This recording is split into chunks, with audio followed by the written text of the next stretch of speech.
In today's video, I'm going to teach you how to create a QR code for AOL. First, open your browser and search for AOL. In the address bar at the top, type AOL, then press Enter. You should see search results with the official AOL site near the top. The official result usually has AOL written clearly in the title and shows the familiar AOL logo. Take a second to make sure you see that logo so you know you are about to open the correct site. Once you see the results, click the correct link and then click Sign In. After clicking the AOL result, the AOL homepage will load. Look near the top right corner of the page for the Sign In button. It is often a simple text button that clearly says Sign In. Click that button to open the login page. The page should now show fields for your username and password, which confirms that you are on the AOL sign-in screen. With the sign-in page open, click on the three-dot icon of your browser, then click Cast, Save, and Share. At the top right corner of your browser window, you will see a vertical row of 3 dots. Click those 3 dots to open the browser menu. A long list of options will appear. Look through this list and find the option that says Cast, Save, and Share.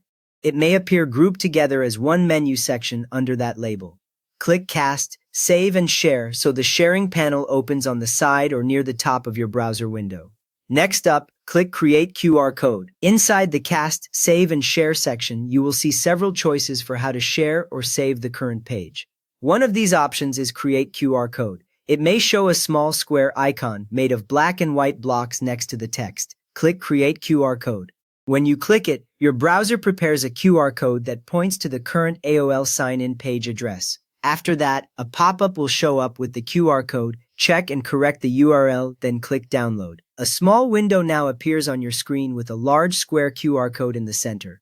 Under or above the code, you will see a text box showing the URL that the QR code uses. Carefully read through this URL and confirm it matches the AOL address you expect. If you see extra characters or the wrong page, you can edit the address directly in that box.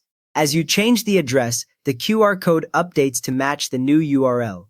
Once the URL looks correct, look for the download button inside the same pop-up. Click Download. Your browser will save an image file of the QR code to your default download folder, and you can confirm by checking your recent downloads list. You have now created and downloaded a QR code that links straight to the AOL sign-in page. If this helped you share your AOL sign-in more easily, please give the video a quick thumbs up and consider subscribing for more simple how-to guides.